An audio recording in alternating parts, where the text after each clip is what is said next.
Yes, now my people, welcome back to the Physique Podcast, episode 7, and we have a lovely guest today, my good friend and client, Brad, Yeah, who's been with me for 18 months or now or so. just about 18 months. Yeah, and he's now living in Bali. Well, not long term, Not but long we're going to get into that. We'll get into that. Fuck the UK. Yeah, for the UK. For the UK now that we've experienced it. Obviously, I've just come back. Yeah. Fuck So the you, UK. you've Brother, got honestly, the UK, yeah, it's finished. terrible. Honestly, bro, it's a shit show. It's a shit show. It's a shit hole, and it's full of shit cunts. Yeah, bang on. Do you And know what I mean? everything's expensive. Bro, I tell you this now. You know when you obviously get your food delivered, Yeah. and 4 meals costs you 20 quid, roughly. about less than Yeah, 20 I think quid. it's Yeah? less than, I think it's about 80. I go to Shake Shack in the ballroom, and I get 10 chicken nuggets. They're fucking small, bro. They're literally this big. Yeah. £8.50. Yeah. It's mad. £8.50 for 10 chicken nuggets. Like, I don't even want to eat them, but they Yeah. were like the best of a bad bunch. Yeah. It was either that or a fucking crispy chicken burger. Yeah. I'm literally there like, this is why I don't live in the UK. And I'm so glad that I had that experience because I actually genuinely find it so amazing that I've got so many UK clients. Because if I was living in the UK, I wouldn't want to fucking spend my money on anything else apart from just living. Yeah. It's ridiculous. You need like 100 grand a year to fucking live. Yeah, you do. It's a joke. You do. And like it's like it's 100 grand a year, which is like really, if you're on that sort of money, you should be really enjoying it. Yes. And you're not. You're just scraping. You just scrape like because I had this conversation with my mum quite a bit because my mum, I swear like obviously like they're a bit deluded with stuff. So like she'll be like, oh, 30 grand a year, that's a really good job. I'm like, no, it's not. I feel like parents like To sort them, of stuck in their fucking. That's what I mean. anyway. To them, like you could buy like 30 grand a year, you could buy a house. Like back in there, you could like buy a house, have like run a car. Like 30 grand a year, you can barely run a car with insurance, and it's just like Mate, you can't even get a boob job for something. I'm not even fucking kidding, bro. that's what I mean. Some boob jobs are more than that. Yeah, exactly. Some hair transplants are more than that. Yeah. Oh. Honestly, bro. Again, like the hair transplant here, £3,000, Yeah. probably better than anything that you can get into the UK, and it'll cost you 10 bags. Yeah. Same fucking process. So a guy I know in the UK just had one, and I think it cost him 15 grand. It didn't work. 15 grand. 15 grand. Yeah. See, this is what I'm saying. If I'm in the UK and I'm spending 15 grand, and on my hair, But he was going to go to Turkey. He was going to do the whole Turkey thing. I'll not get to who it is, but he was going to do the whole Turkey thing, and then got persuaded by his partner to stay and do it in the UK because it'll be better, which could be right because I think there's quite a few dodgy ones in Turkey. Then he's gone and done it and it hasn't worked. Now, to be fair, I think he's going back and he's getting it redone and they're not charging him anymore. But obviously, like if you've paid that amount of money, 15 bags is ridiculous. 15 bucks, I think it's. You know, you can build a house here for 15 bags. Yeah. Well, I didn't know that. I'm not even joking. No. You could definitely build a 1-bedroom, pretty small one. Yeah. But you could build a 1-bedroom villa. 15 grand, mate. So that's 15 bags. And that's like 25 years rent. Because 15 bags here, mate, that would genuinely get you 2 years of really nice accommodation here. yeah, easy. Easy. Easy. Easy, bro. I was That would get you a real nice villa. I was chatting to one of the lads from the gym, that Will lad, and he's paying, I think he's paying like 150 quid a week, and it's like a nice apartment. The only thing it doesn't have is a plunge pool, and it was like a lights out the what a pool, shame. but it's 150. This is what I'm saying. You're talking about expectations in Bali. Yeah. If you're coming straight from the UK and you're going into an apartment that's 150 quid a week and you haven't got a pool, what a fucking shame. That is mental when you put it like What a that. fucking shame, Yeah, man. that is actually mental. What a fucking shame that is, eh? That's and that's not even a long contract. Like if you were to do it like longer, Bro, like, if you were to do 2 years, yeah, you'd get it probably for like 100 quid a month. Yeah, dirt. He was saying that. He said he was going back to Australia, but he was speaking to the landlord, and he was like, "Yeah, if I wanted to, I could get it for cheap." It's like me. I'm paying what I paid. I paid 1.4, And that was Airbnb price. and that was Airbnb price. Take 30% off that straight away. And the service has been mint. Like the guys who are like running it as well are like unbelievable. Like literally, I just text him within 10 minutes. Anything I've asked him's already done. Yeah. It's like this morning. I texted him at 5 in the morning Yeah. and said my water's running out. It wasn't running out yet. They start at 9. Yep. They were at my door at 9 o'clock with a big boy. Like, I know that's like trivial, but like you didn't really. I didn't actually expect that level of service from an Airbnb. It's like hotel level service. Do you know what I mean? Let me talk about Airbnb. Okay. Okay, go on. So you obviously are bid that's the UK. Yeah. Let me tell you the story about it. So I'm just going to set the scene. We're talking about finances. So this Airbnb I booked for the photo shoot lads. So Sunday evening, Yeah, not Saturday, not prime time. Sunday, cheapest day. yeah, cheapest day of the week, hypothetically speaking. Yeah. £280 for one night. No problem. Yeah, I'm happy. Treat the boys, business expense, all good. We can't check in until 4:30 p.m. Yeah, that's- Number one, yeah. So we're at the gym. We're waiting around. Obviously, normally you'd be able to check in at 3. Anyway, so 4:30 p.m. check in. Check in. The place is lovely. We barely spend any time there. We're out having a meal, go to handball, go out, Yeah. have a few bevies, enjoy the night, enjoy the fruits of our labour, bro, for the Yeah. last 12 weeks. Obviously, we wake up after a couple espresso martinis. You know, we're not the freshest. Mm. And I'm thinking, because we checked in at 4:30 p.m., we probably got until 11. 10 a.m. on the dot. Someone knocking at the door. Ding, ding, ding. The doorbell rings. Excuse me, you got to leave. 10 a.m. on the dot, bro. And I'm literally there, half a fucking sleep. And I'm there like, Give us an hour. give me half hour. No, I didn't even say an hour. I said, give me half an hour. And the geezer just immediately crosses his arm and goes, you do realise that checkout was 10 a.m.? And I was like, I understand that. But you're checking in till 4 anyway. But give me, anyway, I said, listen, give me half hour. Just give me half an hour. He was like, but I've got the cleaners waiting. What are you going to do? And I said, with the greatest respect, bro, me and you having this conversation isn't going to accelerate me getting out of the house. And he didn't like that. He was like, how dare you bring common sense to the equation? How fucking dare you, kid? And he was like, well, you need to understand now that it's 10 a.m. checkout. And I said, with the greatest respect, and I simply repeated myself, me and you having a conversation is doing nothing, right? So I said, listen, give me half an hour. If I can take less time, I'll take less time. Anyway, I'm there going, right, let's get out of the house. Boys leave. The boys leave. I have a shower. I brush my teeth. And then again, the doorbell goes at like 25 minutes past 10. And he's like, you really need to get out of the house now. And I was like, listen, bro, I'm coming. But we're talking about Airbnb. We're talking about your experience versus my experience. That for me, I was already pissed off with the UK after spending 6 days there. But that was like the cherry on top of the shit cake. Yeah. Honestly, it was like paid $280 for one. It was like a cake of shit, and then they sprinkled more shit on top. And it's like, oh, here you go, here's a little sweetener. So I was like, bro, I don't actually mind the 4:30 p.m. check-in. Yeah. That don't bother me. Right? It bothered the other lads, it didn't bother me. But the 10 a.m. checkout time after, because think about it, we're not even in that gaff for 16 hours. Yeah. Not even that. 14 hours. For £280. And if you're having a 4:30 check-in, then surely it warrants. Surely. Do you know what I mean? But the geezer was there going, you need to leave now. Just absolutely on the dot. And I'm like, nothing sums up the UK more. Yeah, and the thing is with me, it's like, mate, it's one night, you've got 280 quid out of it. They probably haven't got anyone booked in the next day. Probably not. Like, you know, they probably haven't got allow it. It's just allow it. Just a lot, like I would like generally as a person, like if I was in that situation, I didn't clean his way, I'd just be like, well, yeah, do you know what? You've come up to the door, we've had a conversation. I'd give you the benefit of the doubt and feel good about it. Rather than now, he's gonna for the rest of the day, he's gonna be in a bad. That's ruined his day. Then. Yeah, it's ruined because he's had a confrontation where really he could have actually just gone, don't worry about it, mate. You're clearly a little bit hungover. Take an hour, right? Yeah. Walked away from that and felt good for the rest of the day. Yeah. But instead, he feels like that. But he's still got his 280 in his pocket, so he doesn't really give a shit, does he? So that's the thing. But that's the thing. It's like they've already got the money. Yeah. And the level of service is like the bare minimum.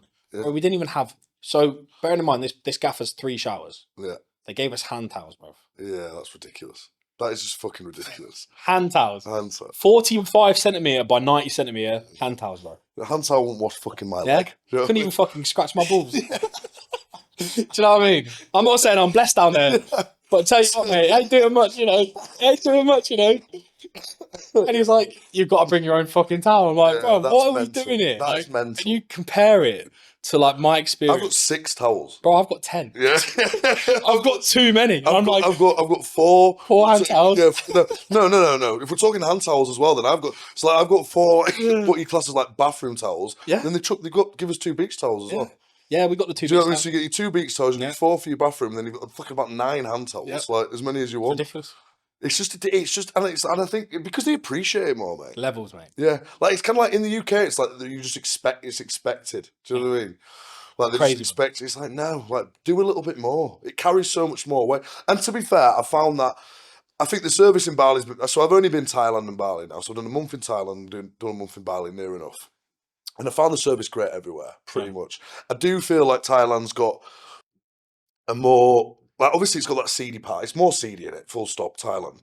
But I also kind of feel like there's a little bit of like you don't like, not that you're getting scammed, but you're more like aware of like, you feel like people could Whereas fuck you over, yeah. yeah, do you know what I mean? Here, Not even- everyone's too honest. yeah, yeah. They're too nice. Too nice, like so. But like in Thailand, they're too nice. But you're like, but you're too nice for a reason. Like you're a little bit more suspect of them. Yeah. Whereas over here, it's just everyone's spot on, and like the value as well is like just like food and all that sort of stuff. But I haven't even got into the food thing. No, the the food food thing's thing's- crazy. Like in terms of the produce as well. Oh, like just I know it's a weird question, yeah. but how fucking good have your shits been? It's Really weird question, bro. Like, when was the last time you had a dodgy shit? No, literally, Because everything's and, like, passing through your system properly, bro. properly and correctly, bro. and also like regular Your shit is stepping correct. and regular. Do you know what I mean? Yeah. Like, it's not like, you know what I mean. Like, except that the miss is probably not the same because they don't fucking. I don't swear to God, girls don't shit for like 3 days. Nah, they're weird. They're all They're all, constant. they're all constant. They're all bunged up. But yeah, like no, I'm like not like literally like perfect bowel movements, no issues at all. I know. Which trust me, mate, it could be I know. when you eat as much protein. Oh, Yeah, fucking hell, when you eat it's as the much thing. protein, Mate, protein farts in the UK are a real thing. Yeah, They don't exist here. not a thing. And that's I was literally the thing I was gonna say. I swear the chicken is like a different animal over here. Like It is ridiculous, isn't it is ridiculous. It's so much better. Like it's another because obviously we eat a lot. I eat a lot of it. Do you know what I mean? So it's like, and I even try in the UK. Like I got to the point where I was just like, I can't eat chicken from fucking supermarkets anymore. I just can't do it. Like it's just the main thing was you cook it and it says it's a kilogram on the fucking. Just loses all its. It loses everything. Like more than half, which is how much shit are they pumping into this stuff? And then so then I got into the whole farmer stuff, which is good, but it costs a fortune, like a ridiculous amount of money. And then also it's like, and then you come here and the chicken's better anyway. Yeah, because the chicken's actually. Do you know what? Do you know what's a real good indicator of why the chicken here is chicken? But if you buy it from the supermarket, it literally lasts 24 hours. Yeah. And then it's gone. Because it hasn't got any. Yeah, you told me about that. Preservatives in it, it hasn't got any pesticides in it. Probably got killed that morning. The chicken is chicken. Yeah. And it sounds so fucking Stupid. like, what are you talking about, bro? Yeah, What do you mean? What do you mean chicken is chicken? What do you mean? Bro, I'm telling you, come to Bali, eat the chicken, buy the chicken, yeah, and then you will tell me that chicken in the UK is not chicken. I'm telling you right now, the amount of times me and you spoke about Bali, when you were going, I was intrigued. Obviously, I wasn't in a position to do anything like that. And then, like, we would not have been able to have this conversation. Like, if I was on Skype, we were checking in, and you were like, "Oh, mate, the chicken," I'd just be like, "Shut the fuck up." What are you Do talking you know, honestly, I'd just be like, "Mate, shut up about your fucking chicken." Like, Like, look, you keep going on like, yeah, but not even that. I just wouldn't believe you. Yeah, I'd just yeah. be like, "Mate, you're talking shit. Chicken's chicken." Do you know what I mean? Yeah, But you yeah. come out here and you're like, it's alarming because that is the UK's version of a single ingredient food. yeah, And it's just not. fucking not. It's just full of shit. It's not. I don't even want to know what the fuck it's full of. Never mind, like the ones that are pre-cooked. If you actually look on the ingredients in the pre-cooked ones, and mate, I used to eat them all. That's just for simplicity. Do you know what I mean? But you don't have to worry. Like here, the food prep. If I was getting mate, I get steak in my food prep and all sorts, and it's literally 18 quid a day. Probably less now because the rates have gone Yeah, the way the they've exchange gone. rates. Yeah, the exchange rates are going even better. So it's like when I calculated it, I think it was like £18, like 87, something like that, so, along those lines. For 4 meals For 4 meals of like proper protein. of proper, yeah. And Carbohydrates. and I've changed them, and they don't change the price. So like, if I say to them, I want more rice, more mushrooms, less rice, they don't fuck around. No. It's just like, yeah, that's fine. Like, there's no like recalculator or anything like that. And I swear to God, if I said to them, put this sauce on it, put that on it, put that on it, they just do it. Like, they're not, and it's like fair. The most expensive meal is the steak meal, but it's fair enough. It's got fucking £5 steak in it. It's 5 quid. It's 5 quid. It's not even that. It would be like It'll be less. 135,000. It is. So yeah, So it's about £5-6. but it's For again, like proper steak though. The proper steak. Yeah. Again, talking about steak here, bro. The steak here, it's different. Yeah, I'd eat that. Just mate, I have that meal is just steak and 2 boiled eggs, and I am not complaining when I'm eating it. It's just bags. My first meal of the day. I fucking love it. Do you know what as well? Like, you have to really fucking cook the steak in the UK properly. Here, you can have it fucking medium rare. Yeah. Or rare. Yeah, And well, it's just I'm risking it with it anyway. All Yeah. that shit, right? Yeah, to be honest with you, I quite like blue steak. Yeah. I've had a blue steak. It's got to be a good steak. Nah, I've like- never. Do you know what? Yeah. I won't ever. You've done tartare, steak tartare. Nah. Mate, it's banging. I've had beef tartare, which is pretty Yeah, much the same beef thing. tea, same thing. But like, yeah, with a like raw egg yolk on it as well. Yeah. I'm weird like that though, bro. Like I like I'm into all like raw seafood, like oysters and all that sort of stuff. Like I had, yeah. There's another one. I went to like a nice rooftop bar yesterday. Mhm. 6 oysters, £5. £5. For 6. I was having and this I'm talking conversation, you bro. can get that cheaper I somewhere. was having this conversation with the missus the other day. You know, prawns are like a luxury item in the UK. Yeah, They're not here. Not here. It's just They're standard. fucking cheap. Yeah. But because we were in the UK, we have been conditioned to think that prawns are expensive. Yeah. You come to an island where they're shipping prawns by the boatload Yeah. every day. Bro, I can literally buy. So we have like a meat house or a meat guy. Yeah. Call him a meat guy. Yeah. Yeah. You buy chicken, salmon, beef, prawns. So like a butcher and a fishery guy. Exactly. Yeah. The steak costs less than £5 a kilo. That's mental. And like for us in the UK, Is it lean as well? it's literally the tail's been detached. I'm talking about the little ones, not the king prawns. Oh right, The okay, little yeah, ones, yeah. Sorry, You know the ones that, let's say you go to Tesco, they're like for 100 grams, it's like £3.75. yeah. Them Easy. ones, whole kilo, pre-cooked, £5 Pre-cooked as well. in a frozen bag. All you got to do is defrost them, put them in the air fryer for a couple of minutes. Am I right? Am I right in saying that like shrimp's is higher protein density than chicken? Yeah, it is, isn't it? Yeah. So like 100 grams. White fish in general has a higher protein count per 100 grams than chicken. That's mad, isn't it? Yeah. Everyone goes chicken, but fish is like the way. White fish is like, mate, white fish and asparagus is like a proper bodybuilder. Yeah, that's like, yeah. Like I've done that myself 3 or 4 times where if I'm like 2 weeks out and I've got to fucking go 0 carb, fresh air diet, mate. White fish, asparagus, white fish, broccoli, just 5 times a day. I couldn't do it. Yeah, but nobody can. Yeah. I couldn't do it. Yeah. I could do it for 2 weeks, mate. But after that, it, you can fuck off. See, this is the thing though. See, what I'm eating now over here as well is like, it's very basic one where you know exactly what I mean, you've written out. But it's it tastes good. Like I don't really need to, I put salt on it. Do you know, I don't really need to do anything because they do all like, you know, they chuck some garlic in and they chuck some thyme or whatever it might, depending on the meal. They do all that sort of stuff for you. Yeah. So it's like, and you wouldn't, if I mean, I've never tried it, but I've done my own meal plans and they don't taste that fucking good. And I try a little bit. I'm not saying I'm a chef or anything, but in the UK, how much reckon you pay for that in the UK? What you're on? Yeah, what I'm on now. It'd be a fortune, wouldn't it? Minimum 28, 29 quid. I think it'd be more. I think for the steak and eggs, yeah, you're probably looking at 10 quid. 10 quid. And then for every time it's 200 grams of 200 grams of chicken, you're probably looking at 8 quid. So I reckon per day, per day, you're probably looking at maybe 35, 40 quid. 40 quid, I'd say. It's double. Double. And I don't think it'd be as good. And it won't be as nice. And the quality and you won't get as much. Yeah. No, I honestly don't. Because I'll be honest with you, I've had partnerships with meal prep companies where they will literally contact me and say, we're going to send you an entire box of our best meal prep for you to promote, for you to try, for you to review.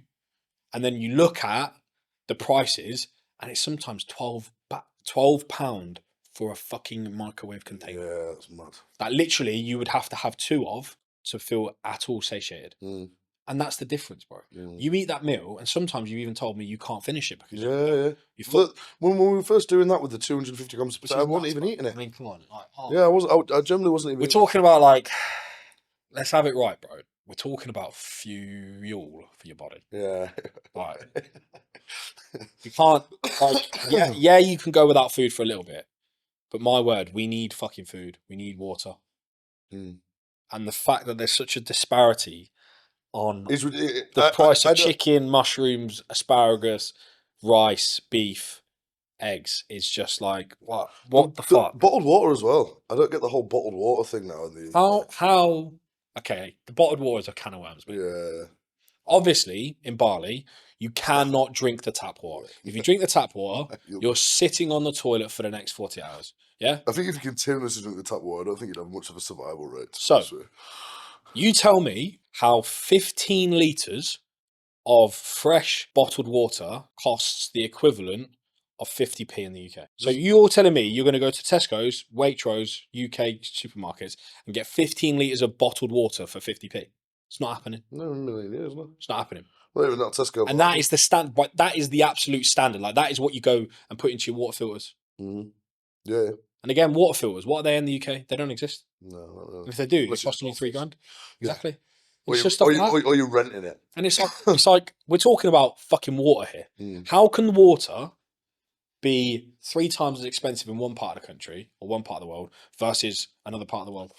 Water. Yeah, I know this is what I mean as well. Like it's not even just that; it's fuel. Like fuel as well. The petrol. Like petrol. Like, I don't understand. Like, why do we? Surely we consume so much more petrol than like somewhere like. Obviously, population-wise, there's a lot more in the petrol's UK. a mad thing. I just don't understand. Petrol's petrol. Electricity is electricity. Water's water. Yeah, this chicken's chicken. I can't get my head. And I know this is gonna sound silly as well, but like cigs and stuff like that The as well. cigarettes. I don't smoke, but You they're don't cheap smoke? here. I have a few. Well, I vape. Do you get menthols here? Can you get menthols? Yeah, you can get anything you It's want. cheap here. You get, mate, they cost, honestly. So, like, vapes out here are near enough the same. Yeah. So, like, and I was, like, vaping quite a bit because, I was, at one point, mate, when I was younger, I was doing 26 a day, like, bad. Do you know what I mean? Yeah, bad. Chain smoker. Yeah, well, mate, it's on the way to work, mate. I can get, like, 3 in the car on the way to work. It's just a whole bad situation.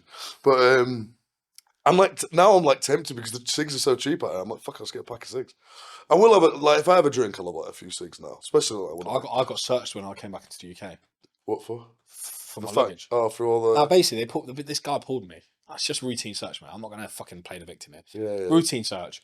And I'm half asleep, mate. This is like 10 p.m. UK time. My body thinks it's like 4 a.m. And he's like, have you got any cigarettes in there? I was like, yeah. And he's like, how many cigarettes have you got? And I was like, I don't know. My missus packed it. Apparently, you can't only take 200 sticks of cigarettes into the UK.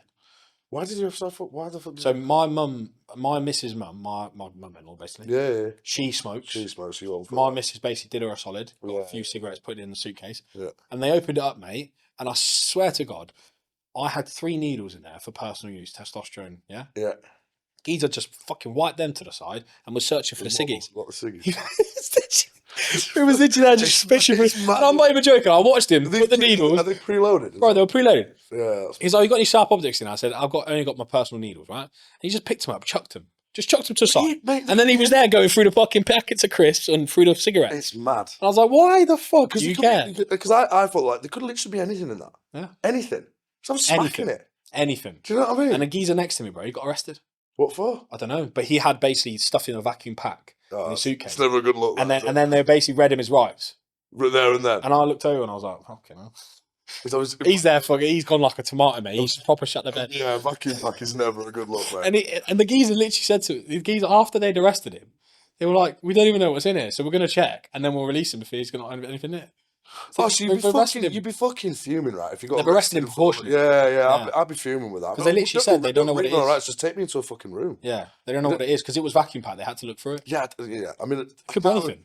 But why would you need it vacuum packed? True. It's just not a good look. But then again, though, you do look at like some people try and get smart with their packaging, don't they? Yeah. Save space. It's not wrong, yeah. Like, I essentially vacuum packed the whey protein when I took it to Bali. To get it all firm. I didn't vacuum pack it like a fucking professional. Yeah. That was like some drug. Wasn't like coming out of Colombia, bro. That was like proper serious vacuum packing. I was like, bro, he's done it. Do you know why? I don't know. Like, what is it? It's like? It's just to keep it all packed in, isn't it? But I reckon. Do you know? Also, the thing I've noticed as well, because I'm thinking about coming back out. I mean, I'll come back out with a 10 kilo walk on. I wouldn't need to check luggage when I come back out. Why? Because I just honestly, that's all. Like literally, when you come out here, you need clothes, bro. What? You need clothes, though. Yeah, you need clothes, mate. But when you come out here, you realise you don't need that much. You don't how little you need. You know what I mean? Like Let's you talk don't. about that. Yeah, because I actually had a very, very listen. I'm going to say this, and this. I haven't spoke about this much, but I will speak about it now. Me and my brother, very different lifestyles. Yeah. And it was very, very apparent to me when I spoke to him on his birthday, which was literally last week. And he's talking to me about how he's got a BMW X4 that's costing him £15,000 a month. £1,500 a month. Yeah. And I'm looking at that going... X4M? X4M. Oh, it is an X4M. Yeah? All right, fair play. And I'm looking at that going, you live in a fucking cold country and you're proud of that £1,500 a month payment. Yeah. He's like, oh yeah, it's a bit expensive, but it's nice. I'm like, mate, I couldn't think of anything worse than having a car here.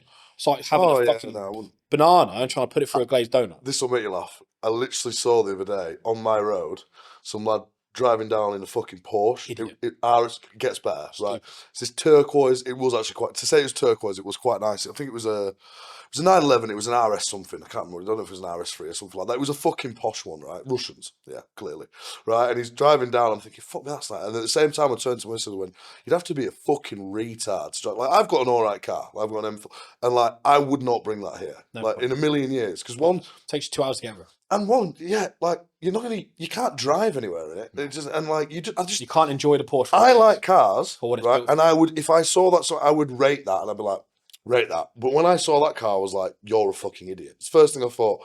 He pulls into the side. You know where that paddle shop is? Yeah.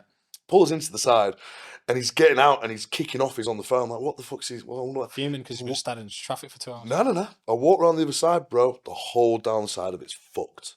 All fucked.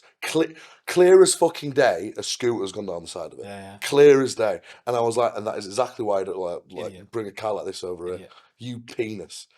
You sausage. You absolute sausage. Absolute it's like, sausage. where are you gonna get? Like, you can't even get that fixed here. No. So it's like, and like now when you go out and that, you now look a tool in it. Yeah. You looked a tool already. Now it's fucked, and it was proper. spastic. Like you could tell someone gone the whole way down the side of it. So you're talking every single panel. But that's why I love Bali, bro, because when you come to Bali, and I've been living here now nearly a year, you realise what's genuinely important. Yeah. And it's not the cars. No. It's not the flashy bags. Because here it means fuck all. Yeah. The majority of people, myself included, wear a vest and shorts. Most of the time, I'm just literally wearing swim shorts. So there's no need for a Louis Vuitton t-shirt. There's no need for a Prada t-shirt. There's no need for Prada shoes. There's no need for an expensive car that costs £1,000 a month to pay for. It means fuck all because everyone here manages to enjoy such a incredible lifestyle without having anything. You just need your food, your water, gym, roof over your head, running water, and that's it. Everything else is fucking bonus. Yeah. So when people come to Bali and they realise, and this is why, I'll be honest with you, mate, this is why a lot of ultra successful coaches from the UK will never come to Bali because they become nobodies. Their money can't push people around. You can't do anything. Oh, if you go and buy an X4M and run it around Bali, you look like a grade A cunt. Because everybody looks at you going, what the fuck are you doing, mate? Get a scooter. Yeah. And life becomes so much easier. Petrol costs you £5 for 2 weeks. That's it. Do you know what I mean? I've got the same bike as you. I fucking love that thing now, by the way. Do you know what I mean? I absolutely love that thing. It's in my little fancy new helmet. No one wants to have all of these things because it means nothing. Yeah. And if anything, if you do go out and try and find it, like the fucking Russians do, they love to. Yeah. People look at them going, why? What is the point? Yeah. What are you trying to compensate? Do you know what I mean? There's nothing to prove, is there? There's absolutely nothing to prove here in a place like Bali. People just want their environment. They want a nice space that they can work in. They can get into a zone, get into a good operating window, and then just progress. That's it. And do you know what else is nice about that? Is that like anyone can do it. You don't need tons of money to do it. Don't get me wrong, having money helps because it helps in every situation. It's like money doesn't make you happier, but it makes it fucking easy. I'll tell you what, the reason why I stack my money now, mate, is because if there was ever a health disaster, I'm good. Yeah. That's my motivation. Yeah. And I couldn't think of anything better to save my money for. Yeah. Well, health is wealth. Health is wealth, bro. That's the whole... Because in 25 years' time, when we are 50 years old, 55, you would give the £1 million that you have in your bank to be 25 again. So I'm happy stacking for a situation. Let's say, for instance, I ever get cancer, for instance, I ever have a proper health issue. I can literally just go to the hospital and say, listen, here you go. Even though I've got health insurance, which will cover some of it, you just go, here you go, bang. Yeah. Look after me. Sorted. World-class healthcare. Because I tell you what opened my eyes, and this is something that means a lot to me, is the way that my dad died. Yeah. He was in hospital for 6 months, bouncing from community hospital to general hospital, back to the community, back to the general. Just getting flung around like a tennis ball, bro. Yeah? And I looked at that and I said, I am never going to put myself in a position where I have to rely on general healthcare. Yeah. And what is the key to accessing good healthcare? Money. Because I have absolutely no doubt in my mind, my dad would still be alive today if he had world-class private healthcare. Yeah. They would have fixed him. They would have solved the issues. They would have done what they needed to do to keep him alive. But instead, because he got bounced around, it's because they're just trying to move the. It's because it's always trying to move responsibility to That's exactly the. Trying to shift the blame. He's unwell. He's got these issues.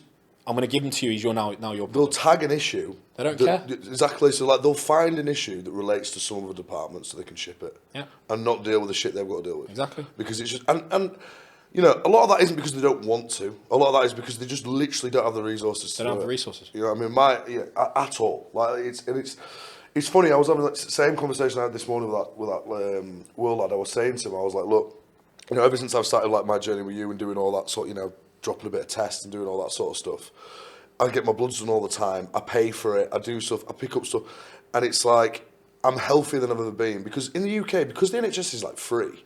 You don't go. Like, you don't go see your doctor and you don't go get checked on or anything like that. If you're paying for it, you fucking go. Do you know, like, so, like, your private healthcare, like, when I'm paying for the healthcare, I'm going to go see my doctor. Yeah. Like, because it's worth something to you then. Yeah. And you don't realise it. So, like, you sat in the UK, mate, there were people who haven't seen the doctor. And, like, mate, trying to get an appointment with your doctor just for a health check is, like, nearly impossible. You can only get into if your legs hanging off, then they'll look at you. Do you know what I mean? So it's like, I was saying to him, I was like, the healthiest I've been by far is, like, now, while I'm paying for my healthcare. Because I'm paying for it and I'm finding out what's wrong with me, I'm like, why am I fucking change it then? Yeah. And then, do you know what's funny? You'll go get your bloods done again, and it'll improve, and it's a sick feeling. You're like, oh my god, yeah, like, yeah, I'm looking after myself. Yeah, do you know what I mean? Which is a great feeling. Which isn't something like I don't think people would ever value that. I didn't value it like at all. Did not value it at all. But now that I'm doing it, I do. Do you know what I mean? It's something that like I've missed out on. I wish I was. The only thing I wish I was doing it sooner. Wish I'd like. So you say you make it a priority now. Obviously, we've been working together now for 18 months or so. Yeah. What was the turning point for you? Like, why did you decide to make it a priority? I think it was. I've always liked the gym. Like I've always been into the gym, and I've just enjoyed it. But I was getting drastically unhealthy. Like I didn't like the fact to run a 4th story in an office. I was walking up it, man. I was knackered.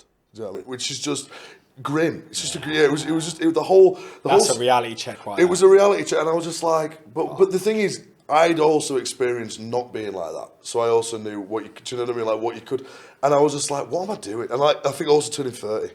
I turned 30 and I was like, fuck, like, because let's be honest, and like even when I've been working with you, mate, I still go on a few benders. Do you know what I mean? And like, I party. I enjoy myself. You know, I enjoy myself. A man who likes to enjoy the fruits of his labour. I do. I enjoy the fruits of my labour just for too many fucking days. That's the problem. It should be one. Like, you know, you've just had your thing. You had one night out, mate. I'll have like. I'll be gone for a week. Yeah. You know what I mean? I'll just go miss it. But it was rescue mission. and then I'll come back grovelling to you. Like, I fucked it, man. I'm sorry, man. I'll make sure I get it. I'll hit my. I'll fucking hit my steps. I'll hit my steps. But that's the thing, is it was that. It was just more like, you know, you've hit 30 now. Pay attention. You know, Pay attention. yeah, pay attention to what's going on around you. And also, like, you know, I said my dad retired. He's working out there. He's never really had like an active lifestyle. He's now got more of an active lifestyle, and it's you know, he's going through a bit of pain with it. So I was like watching that as well, and I was like, do you know what? I want to like, I guess, you know, another couple of reasons. You know, at some point I want to have kids, and I don't want to be that dad who can't play sports with his son, take his son to the gym, can't pick him up, can't run around, can't keep up. Yeah. You know, kids have fucking got like unlimited energy, aren't they? Bundles of energy. Bundles, mate. You know, I mean, Like a dog. Yeah. My dog is a very good example. Yeah. Of a fucking kid never never stops. Have you had this cough, by the way? It's been going around. Have you had that? No, mate. Mate, it's a bastard. I'm the epitome of health. Man. Yeah, no, mate. I'm like a fucking. It's like the Bali Teflar shield, bro. Yeah. I don't get ill, bro. No, I genuinely don't. It's not been. It sat the missus down for a while, but I've cracked on with it. I don't get ill. The only time I ever got ill, mate, was when I had salmonella. Obviously, what the fuck did you get that from? Did you get that here? I got it from a restaurant here. Yeah. Did you? Yeah. Yeah. That's freshness for you, mate. Say nothing, but mate, you can get salmonella from fucking. That's what I'm saying. Do you know what I mean? It's like it's one of them, isn't it? Because what for you, yeah. Obviously, we talk about you turning 30. Now, I just want to get your opinion on the 3 biggest things that have shifted for you since working with me in terms of just everything. Obviously, we talk about your health a little bit, talk about your bloods. Yeah. What other things have changed in the last 18 months or so for yourself? Look, I think when you start hitting in, so obviously we hit on the fat loss, didn't we? That was like a big thing. You know what I mean? So like that's, and what we down, while working with you, I've lost over 25 kilos off that. And it's definitely off that, because if you think, and again, if you think I was lifting, let's say I was lifting X amount when I first started, and now I'm 25 kilos down from where I was, but lifting 4X, then I haven't lost any muscle ever. No. Do you know what I mean? And I've also, if anything, I've gained muscle and probably lost more fat. So we say 25 grams, but sorry, 25 kilos, but really it's probably more. Yeah. So like but when you get into this whole structure, discipline, all these sort of areas, that affects your whole life, mate. That doesn't just affect, like while I've been with you, I've set up a new company. I've got like a new business partner. I've moved on. You know, I was in quite a serious relationship when I was engaged. No, being realistic, yeah, it wasn't healthy. Yeah. It wasn't healthy. On the face of it, you had it all figured out. On the face of it, you know, I was one of them. Was like mortgage, dogs, fucking horses. Had like, you know, all this sort of stuff. But it wasn't a healthy situation to be in. I wasn't healthy as a person. And you know, the first step was like, let's work on myself, like, get that healthy. But when you start doing that, everything else starts becoming a lot clearer, like a hell of a lot clearer. It's like work. I'm not saying it became easier. It became more streamlined. I remember you telling me when we had a conversation when we were in the gym about going into boardrooms looking the way you do. Yeah, that makes So this is, and like people might think you're talking shit, right? I am telling you now. Yeah, You have to tell me, you're preaching to the choir. yeah. If I walked into a boardroom or a site, so I deal with construction guys, yeah. So if I walk into a site office, which is gonna have some site managers in there, probably some assistants. Can't see their own dick. They can't see their own dick. Some of them fucking can. Some of them are like built, right? Some of them anyway. It's rare, but most of them can't see their own dick. And all that. And then some of the assistants will be like younger lads as well, so they might be a little bit into it. If I walked in there and had a big belly on me like I did, panting because I've just walked up the fucking stairs to get to the office, yeah. You know what I mean? 2 seconds later. And I'm like trying to fucking, well, you know, I'm not necessarily selling to these guys, but I'm dealing with them. I'm representing them more than likely. I'm probably going to be their guy. You walk in there looking like that, or you walk in there, you know, nice shirt on, fucking, they can see that it's the first thing is you think it's just, oh, you look good.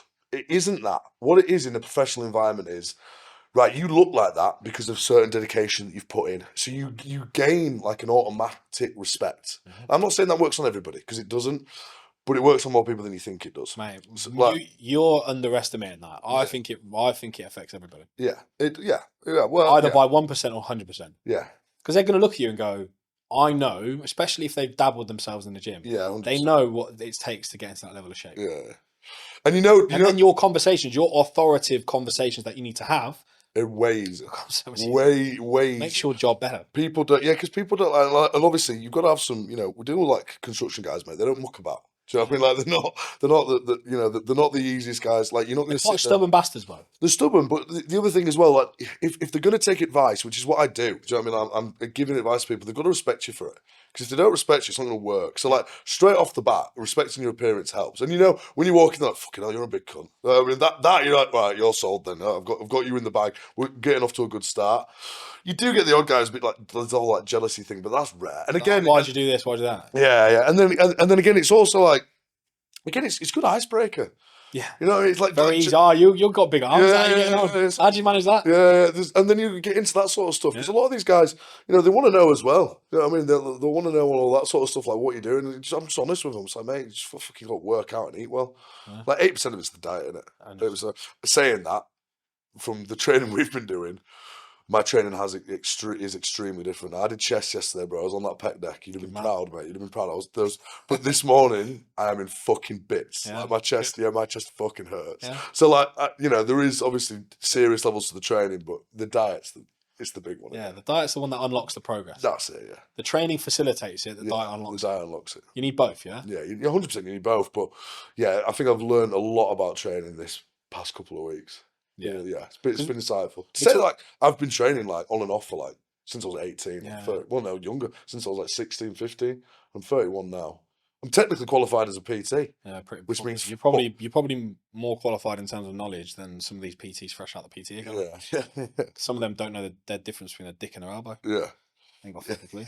Because you know, when you were looking for a coach, obviously, I feel like physical appearance for you was a big thing. Yeah, because I'm not gonna lie, I'm a bit of an ego lifter myself. Like I like, you know, if I'm gonna take advice from somebody, so you nail on the head. If I'm gonna take advice from somebody, they need to be fucking bigger than me. I'm not interested. Do you know what I mean? Which I know sounds really petty, and there is probably people out there who are, you know, who are really knowledgeable and all that sort of stuff. That's just the way I think. That's the way a lot of people think. Yeah, it's the way I think, and it's the way I am. Do you know what I mean? So it's like, and that's it.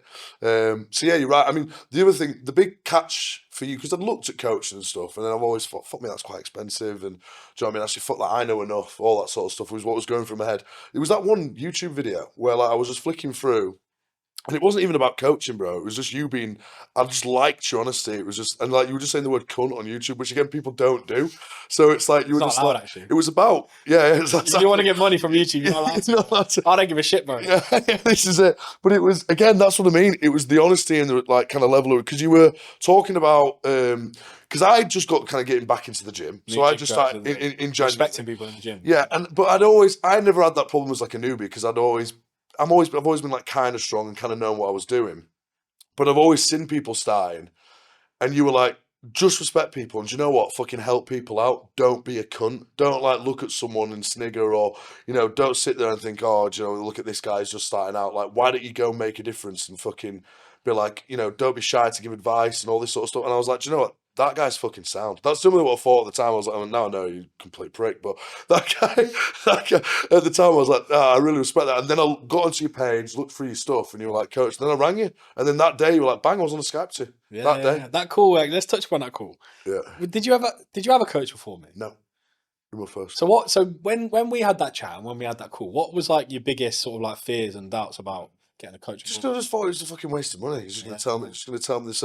I didn't realise how much accountability matters. Yeah, it's like because it is, generally, and as well, like, you're paying for it. So like that's another thing. So coming onto a call knowing that I haven't done what I need to do is just awkward. Do you know what I mean? Like, it's just, and there's no prisoners, is there? So like, you will just call me out for my shit. No, Do you know what I mean? This is what I mean. So it's like, I just know I'm gonna be like, yeah, I didn't do my steps, or like, I didn't do that, and just be like, well, you're a fucking bellend, aren't you?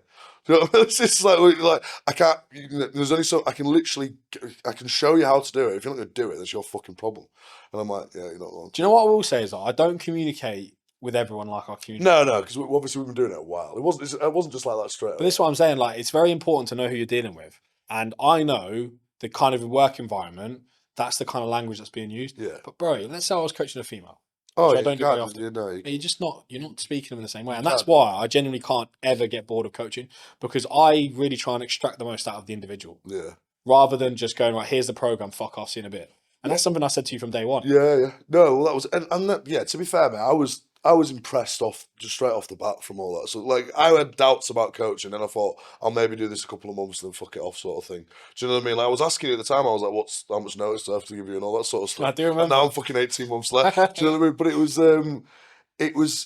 was just like, I know it's little things, and I'm still impressed with it now. But like your program that you send through, and like just the way it's laid out, it's just smart. It looks professional. Simple. It looks good. When I pull it up, I'm like, yeah, I'm doing something. Do you know what I mean? It makes me, and then like all the little videos and all that sort of stuff, all that stuff. Because even though I know what I'm doing with, like, let's say for example, like fucking bicep curl, right? I know what I'm doing with a bicep curl, but I'd still watch your video. I'd still watch it every time, just to make sure.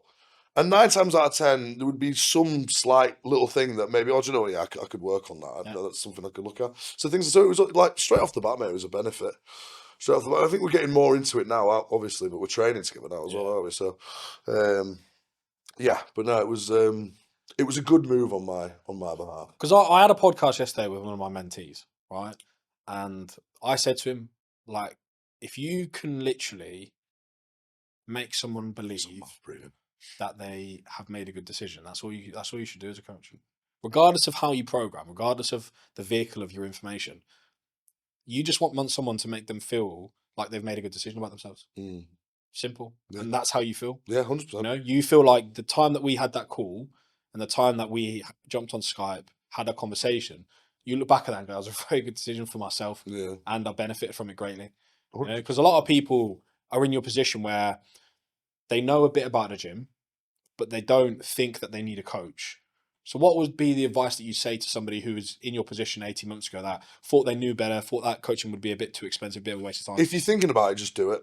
Yeah. If you're thinking about it, just do it. Because I think deep down I knew that it was something that I needed to do. And I think if you're thinking about doing it, do it. What's the worst that's going to happen? If you don't like it, fuck it off. Very good attitude to have. Do you know what I mean? If you don't, yeah, it's like today. It's like today with this podcast, bro. Like, I'm not being funny. Like, I've never done a podcast. You're a bit nervous. It's nervous, but it's also like, it's the unknown, isn't it? Yeah. And then I was literally like, you haven't done it before. Just go fucking do it. Yeah. Like, what's the worst that's going to happen? Yeah. Do you know what I mean? And like, I've not been nervous the whole time I've been silent. I've been sound. It's just not a big deal. But then I'm kind of trying to relate it to that whole thing is, if you're thinking about doing it, do it. And then if you don't like it, sack it off. But I guarantee, if you've got a good coach, and I've not had a bad coach, and I'm not saying that to blow smoke up your ass, man, I'm just being honest, right? It'll slide me a 50. You're going to benefit from it. Yeah. You're going to benefit from it. Even if you like, there's been months where I've like completely sacked it off, but then I've come back onto it, haven't I? So it's like, you're not going to be perfect. Don't expect like a perfect run either, because it doesn't really exist. We're all human. Well, talk about that perfect run. There's been a few moments where you've done your own thing, you've gone and enjoyed life. Yeah. What has been the main thing that has stopped you from throwing the towel in completely and just sacking it off? Because I know you have done. So what brought you back? Weird that. What, from just sacking it all off and just going back Yeah. to just no, Because you've had a couple wobbles, right? I've had a couple We've of obviously worked together a long time now. we had a month off, didn't we? Remember? We had that month off. But that was just yeah. What brought me back? I think you're obviously, if you're willing to pay for it, you're motivated to do it, right? But I think sometimes you need a little bit of help with your motivation as well. And I say motivation, it's discipline too. Like, I know everyone sits here and they're always like, you need discipline, you need, you shouldn't need motivation, all that sort of stuff. Yeah, that is true. I get all that sort of stuff, but there's nothing wrong with sitting there and admitting, "Do you know what, I need some help with that. Yeah. I need a little bit of help. I need help finding it. And yeah, and I need a little bit of help with that. So, and I think that's like you provide that for me anyway. Do you know what I mean? Like you provide that for me, and I think it was just like I find it easier to be more disciplined working with you, and then also. Then when the going's good and you know you're doing it yourself and stuff like that, we can move on to something else. You can work on something else. 'Cause, yeah, as much as we sit here and say it's coaching and that sort of stuff, it does go into the rest of your life as well. And I mean, obviously we worked together a long time, but me and you will talk about other stuff as well. Yeah. Do you know what I mean? So, and I see the value in that. I see the value in that a lot. So it's I think it's too valuable for me not to do. Yeah. I think that's what brings me back to it. Yeah. Do you know what I mean? It's like, okay, forgetting the money, it cost X amount. When I didn't do it for that month, I was like, oh, fucking so what? Quite lost. Yeah.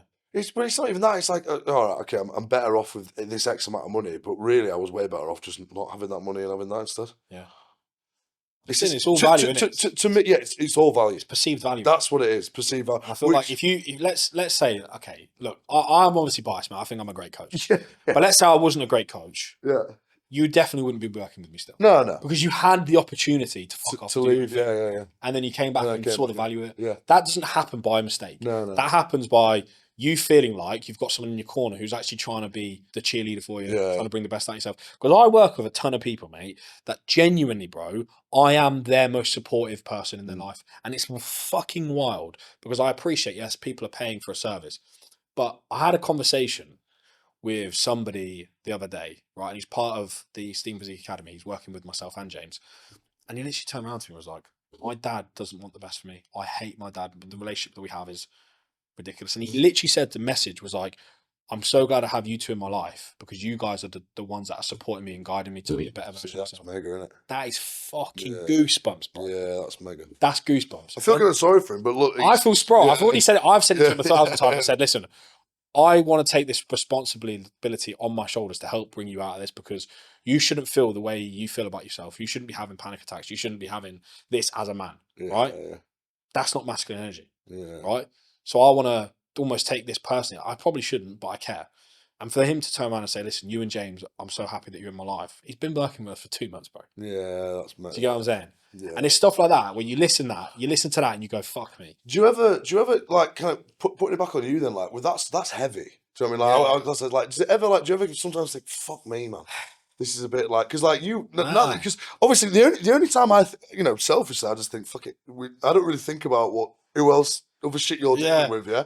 But that's good though. I make you feel. I make you feel. You feel like you're my only client. Yeah. It's incredible. Yeah. Like, I'd never even like think about shit like that. Fucking hell, he coaches other people. Yeah. Just living off your fucking payment. Yeah, this is it. Fucking do it. He's doing all right, kid. You're making things work, yeah. Fuck me. But does it ever like get a bit too much though? Like, does that ever get a bit too heavy? Do you know what it is, Brian? I'll be honest with you. I managed to get through like the darkest moment for me. Okay, to answer your question properly, has it got too much for me in the past? Yes. And I've been through that process as a full-time online coach for the last 6 years where I've had clients leave my coaching because I haven't kept the standard high and I've bottled it. I've overwhelmed me. I've got overwhelmed, I've bottled it. Yeah. And I've learned from that experience. And I think a lot of coaches have to go through this to become a better coach. But after going through the situation with my dad, when I was dieting, I was shredded, and I was being told that my dad was dying. I've got to organise the funeral after he died. I've got the coroner on the phone telling me how he died, the primary cause, the secondary cause, and the ancillary causes. And I'm there 2 weeks out from a show, miserable and tired and cold and just You doing look everything I fried as can, well, with all- doing everything I can to be in the best shape of my It's life. probably heavy in peds then as well, aren't you? Drugs are pretty high. Yeah, Yeah. which Hormones are makes a pretty difference. high. That's what I'm saying. And I'm there. I can remember, bro. I was in my mum's bedroom. I was in my bedroom at home on the phone, organising my dad's funeral. If I can get through that, yeah, I can help anyone get through anything. Like that for me, I managed to get through that. So the confidence that I take within myself as a person, as a human being, allows me to never look at a situation and go, I can't deal with this today. Because if I can go through dealing with all of that whilst dieting, whilst being low on energy, virtually fresh air diet, bro, zero carbs, whilst trying to sort out my dad's funeral. If somebody says to me, "Oh, I'm having a bit of a hard time with my parents, or I'm having a bit of a hard time with my relationship," like another lad, he's went through a breakup, and he was like offloading on me, and I was like, "Listen, bro, I hear you, I understand it. This is what," and I sent him like a 5 minute voice note. Did I have to send him a 5 minute voice note on my experience regarding relationships? No. But I identify the situation that the person's in. I go, here's the solution that I think I can provide. So it's never a case of listening to somebody's situation and going, oh, I can't deal with that. Because it's my responsibility to deal with that. Because I've put myself in a position where somebody finds me their outlet, their source of comfort, their source of guidance. And that goes far and beyond any program, any training, any nutrition plan. Because at the end of the day, bro, we all live a life. Yes, we're trying to be better with our training and nutrition, but we're all trying to fit that into our life and our existence and making paychecks meet, making ends meet, making our lives just improve slightly. So like, if you asked me that question maybe 4 or 5 years ago, the answer would have been, yeah, I probably couldn't handle it. But now, after being through what I've been through, and that's where going through situations as a man, it builds you to become very impenetrable. Like, I can deal with anything now. You name me a situation that's worse than not even reaching your fucking 30s, bro, and your dad is dead. Yeah, that's rough. And you're at the same time not the best version of yourself because you're dieting. By your own admission, I'm putting myself in that situation, so I'm not asking for any sympathy. Yeah. But you're going through that situation where you're trying to get shredded and everything that comes with it, the sacrifice, the side effects, the low energy, and then you're given that obstacle to fucking overcome. And you just do it, bro. Yeah. You just do it, bro. Would I wish that my dad was still here and I didn't go through that situation? Absolutely. However, I'm a far more complete man, far better coach, far better human being, far better partner to my girlfriend because of that experience. Because nothing for me can't get any worse than that. The only thing that would probably top that, mate, would be like my missus dying. Yeah. You know what I mean? Yeah. Because that would only be like right here, right now. That's the only level of connection that I have that superseded my dad. Everything else, it would never come to that. It would never top that. Like, bro, I remember walking in, mate, and this is probably going to hit people in the fields. I remember walking in the morning that my dad died, and I just walked into that room and I saw him there. He was cold, he was purple, and I almost was like, do I want to do this? And I had a conversation with myself that morning when I woke up, and I was like, I've got to do this because this is my one opportunity to have closure. And I'm so glad I went into that room, as uncomfortable as it was, as emotional as it was. I'm just literally looking at my lifeless dad. They're like, that is the last time I'm ever going to see him. And he was cooked, bro. When you go through that, there's nothing, I'm telling you now, there's absolutely nothing in life that can supersede that level of raw emotion, that level of trauma. Yeah. It's ridiculous. Yeah. So when you come through that, to answer your question, I can handle anybody's problems because I personally believe, unless you've been through that exact type of situation with the exact same context, because let's be real, mate, I'm not even in the best version of myself at that point. I'm struggling with my own shit, dieting. And to get through that makes everybody else's problems seem very easy to overcome. And that's the level of positivity that every client needs. Because what they don't need from me is me feeding into the negative. Yeah. And me going, oh, you should keep thinking like that. They need the other side. They need the other perspective. They need the positive side. They need the glass half full side rather than the glass half empty side. Yeah. So that is my responsibility. That, and also just guidance on how to get out of the situations that they're in and stuff like that as well. And it's all experience, bro. Yeah. There's always a solution. There's always something that you can do to get yourself out of the situation that you're in. And it all comes from experience. It all comes from walking the walk. And you spoke about it from a physical point of view, right? Of I would never have a coach who is smaller than me, right? But there's a process behind that. You're simplifying it to the point of view of, oh, I want my coach to be bigger than me. But the reason why your coach is bigger than you, because he's been training longer. He's been eating 100% longer. Yeah. Do you know what I'm saying? Yeah. He's done all of the steps that people respect you for doing when you walk into a boardroom. And then you walk into a gym and you go, I respect that guy because I know he is 50% higher level operating of what I am. Yeah. And I'm fucking grafting. Yeah. Do you know what I'm saying? Yeah. So like behind that is the thing as well when you walk into that is it. Psychologically, you look at people and go, I know what it's taken for you to get to that level because I know what it takes for me to get where I am. And I'm grafting. Yeah, so you always have like a baseline of respect, don't you, straight away? Yeah. And that's where like I feel like, look, I've had coaches, and it's nothing against anyone who's coached me, but typically speaking, the coaches that I haven't walked the walk. They haven't been in my shoes. So when you get that advice, even though it's sound advice, it feels hollow because it's coming from a person who hasn't experienced that emotion, that situation. It's like getting trained by a fat PT, isn't it? Yeah. If you're sat with a PT, they might have all the knowledge in the world, but they haven't applied it themselves. So they haven't got that real world tangible evidence to say this is actually how it feels. Even though they may know how it feels, they don't feel how it feels. So you can't. And there's a difference. Away, And I think if we're talking about a level of comfort, like going back to my dad, if anyone's dad dies and they have a conversation with me, they will get comfort from my words because I've been there. You have a conversation with someone whose dad hasn't died, it's different. Yeah. The same words can be said. The same piece of advice can be said. But the feeling is different. Because it's coming from a place of guessing rather than knowing. Yeah, it's like, it's genuine then. Exactly. And you can bring it back all the way to why advice is important in the first place. Advice has to penetrate, bro. Yeah. If it doesn't penetrate, the advice is pointless. At the end of the day. You're right. I had a mate, without getting like too upsetting and dab, I had a mate who had his miss had a miscarriage, right? Yeah. And I remember sitting there, he was distraught, obviously. Yeah. Like he had a few, like it was bad. I remember sitting there and like trying to give him advice, but even myself thinking, I can't give. Yeah. I'm just trying to make my mate feel better. Yep. But I have no idea what this guy's feeling. And that people can feel that. Yeah, but I was while we were doing it, I was like, by the way, like I don't know how you feel at all. I want to sit here and pretend that you do, but maybe you should look at it this sort of way. And maybe I was like trying my best I can. Yeah. But even I felt hollow. He probably just wanted to shut the fuck up. He probably did, but I don't know what else. You know what I mean? But like even I felt hollow giving it because I don't fucking. It's very important, and and even though you're trying to do your best, that the words coming out of your mouth are best served from coming from somebody else. If someone else was there who'd been through the exact same thing, I would have been like, bro, you take this one.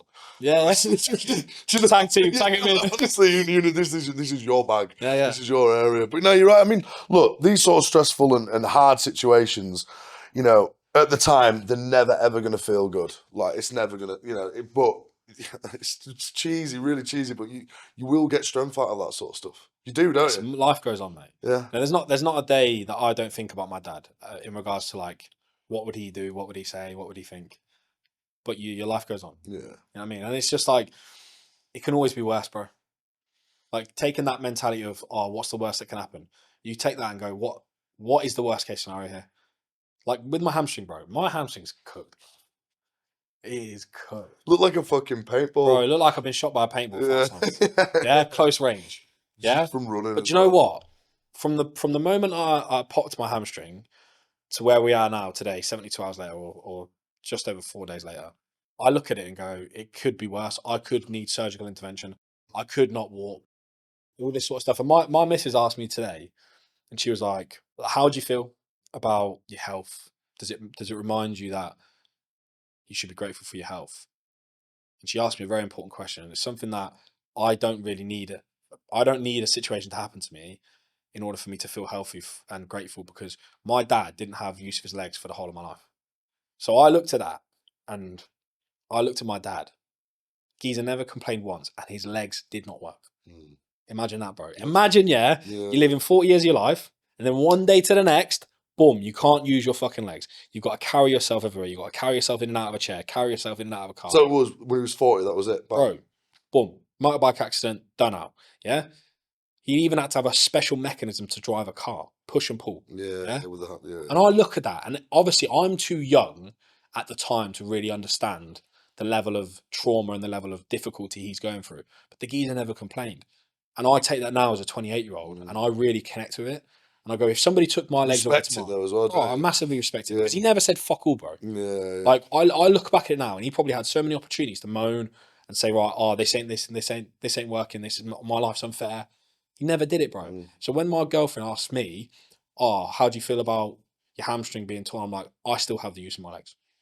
Until something majorly severe happens to me, I will always be grateful, regardless, because I've grown up with a dad who couldn't even take me to the park and play football. Yeah. And stuff like that, bro. I mean, and that. But he made up for their own other stuff, though. Yeah, mate. Listen, Yeah. I never like the beauty of my relationship with my dad, mate, is I never felt like I went without. Yeah. Which is incredible. Yeah. For a man without the use of his legs He's to make his son feel like he's never gone without, even though he can't do 90% of He things he used can to do. get you on the front of the roller coaster as well. You must have. There's got to be some plus sides to having a dad. You never used to go on a roller coaster. Yeah, no, but you get to like, do you not get to skip the queue if you get someone? Mate, we're talking, mate. When I'm a kid, 15 years ago, they didn't have disabled access. Oh, brother, I'm not even that's one of joking. the best things you could. You have disabled access now. Yeah. Mate, there's no lift up the roller coaster. Run at the concert as well. Yeah, but how are you getting up to the roller coaster? There's no lift. Mate, I just know when I've been to Alton Towers, bro, there's been some. See, I'm scared of heights, bro. So I can't do all that stuff. Oh, brother, that would. Yeah, in regards to perks of. You got the disabled badge. Yeah, disabled badge. That's handy. My mum took the piss of that. Yeah, bro. When he died, yeah, she got it taken away because she was misusing it. Oh. She was like, he's not alive anymore. Go fuck yourself. They took it away. Mate, use the disabled badge. You'd have blagged it a little bit, wouldn't you? You wouldn't have abused your power at that point. Kept it as long as you can. Yeah, exactly. You can park that fucker anyway, can't you? Yeah, you can. Yeah. It's literally a license to park it anywhere. Free parking. Yeah. But yeah, like that was I mean, look, for me, I never really dipped my toe in. My mum did. My mum, she tried to exacerbate all the perks. 100%. 100%. Yeah. Especially with the parking. Yeah. And also as well, like with the obviously, mate, the thing is with the fact that it didn't work. My mum didn't really work. They did well with the benefit system that they had. Yeah. That's one thing I will say about the UK. Obviously, they help. But it gets abused, though, doesn't it? Yeah, it gets abused. And I will say, I've seen the curtains behind where they're asking someone like my dad very rigorous questions about his condition. Yeah. To basically catch him out. And I'm like, I don't know how people fake that situation. Yeah. Because, bro, like he's getting reminded every 2 years to tell them that his situation is the same. How is his quality of life? What can he do? What can he do? And that's the way that you secure your benefits. So how people fake that? They is do beyond it. Me. Yeah, they do it. And do you know what's sad about that as well is that the people fake that. My brother's got a friend who has got like sisters and brothers that are like really, really bad. And I think like the mum was looking after him full time, but really struggling with it, like struggling with the money situation. And I think she's now, now disabled. And he's like, he always feels, but the reason they were struggling with the money situation is because people were abusing it and getting away with it. And then the people who actually need it aren't getting it. So it's sad, but they are doing it. Like, at the end of the day, bro, like the reality is, mate, that's how life is, bro. Yeah. Life in that aspect isn't fair. But if life was fair, bro, we'd all live in Bali, we'd all live in Dubai, wherever we wanted in the world, and there would be no gap between the poor and the rich. Communism. Right? Everyone would be the same. Yeah. Because everybody would then be the same, life's glorious... Doesn't work. It just doesn't work like that. Nature, all of the good things that you receive from life, doesn't feel the same because everyone's got access to it. Like, why do you feel a certain way about being in Bali? Why do I feel a certain way about being in Bali? Because we know that we have access to things that people don't have access to in the UK. That makes us feel accomplished because we've managed to leave a situation we don't like. Yeah. Right? Now, if everybody from the UK came to Bali, that emotion would be evaporated instantaneously because then Bali would have to become somewhere else. It would have to be a different location in the world, like Thailand. Yeah? So you got to understand it from a point of view of, yes, get yourself out of the situation if you don't like it, because everyone's got a choice, mate. If you're not changing, you're choosing your current situation. If you're not changing your current situation, you're choosing your current situation, right? Which is fine. People want to stay the same. That's fine. I personally won't allow it for myself and the people around me, especially my clients. And you're probably the same. Mhm. But there's levels that you take it to. Like if you've had 25 conversations with someone about Bali and they decide not to come, the 26th conversation lacks enthusiasm, lacks belief because you've been like, I've already told you about this 20 times. Well, it was that one, yeah. And then I came, didn't I? We talked about it a few times, and I was like, "Fuck it, I'm just gonna go." Exactly. And like, let's say we had 20 conversations about that, it would lose enthusiasm because I'd be like, Brad, I've already told you my opinion. I've already spoken about this. Yeah. Do you know what I mean? Like again, it's about same shit, different box. You know, there's only so many times you can open up the same shit just in a different box. Otherwise, it gets boring. You know, and that's the thing with doing what we do, doing what you do with your recruitment agency, with your headhunting. That's why your job will never get boring. That's why my job never gets boring. Yeah, there's a lot of similarities in the coach and the recruitment thing. Like I always say to people, you know, I do well in my market. I do very well in my market because I've been doing it a long time, and it's got to the point now where, you know, recruitment a lot is people just chucking people into jobs and making money. That is the end of the, you know, the end That's of the the day. end game, isn't Yeah, it? that is the end game. You're a But middleman. You go, all right, here you go. Here's the bang. here's the solution. Whereas, like, I've been doing it that long now, and I'm good enough to kind of realize it's like, you know, I'll give you a good example. Yeah, there's a guy who I've got a big paying director's job recently, and I'm good friends with this guy. But I've known him for probably the best part of 8 years, and pretty much all his career moves, they haven't all been made by me. I haven't put him forward to all of them, but I've given him advice on pretty much all of them.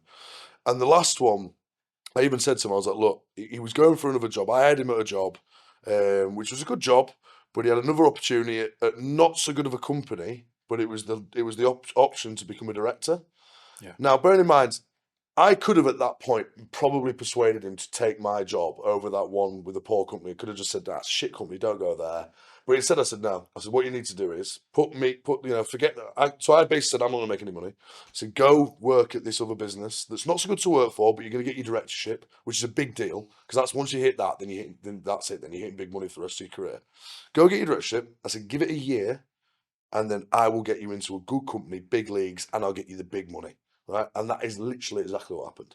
Do you know what I mean? So he's proven himself to you. Yeah, 100%. At that point, I already knew he was good. So like we'd had a relationship for like, this is recent. So like he's only probably in his new job at less than a year. But it was more the sacrifice of like, forget about my job that I'll put you forward for. Yeah, go to this other one. Take my advice. Go to the other one. Trust in me, like I'm trusting you. In a year's time, I will get you this next job, and that's exactly what I did. We're talking six figures, six figure bonus, big, 11 grand car allowance, all that sort of stuff, and that's exactly what happened. And then I remember the day that we kind of did the deal, and he finally got the job. He was like, "You fucking called it. You called it a year ago." See, that for me is where I get like a lot of joy out of what That's I do. where you build your trust. That's it's where I build my trust, but it's also where I get the enjoyment out of it. It's like that's made a big difference to him. Now it's massive, yeah, huge. But it's like, but it's not. It's took, and obviously I'm a little bit like big headed, like I fucking called it, told you. Do you know what I mean? Like I like that sort of stuff. But and do you know when you said that to him? Yeah. How certain were you that you were going to land him that next job? Oh, 100%. Yeah.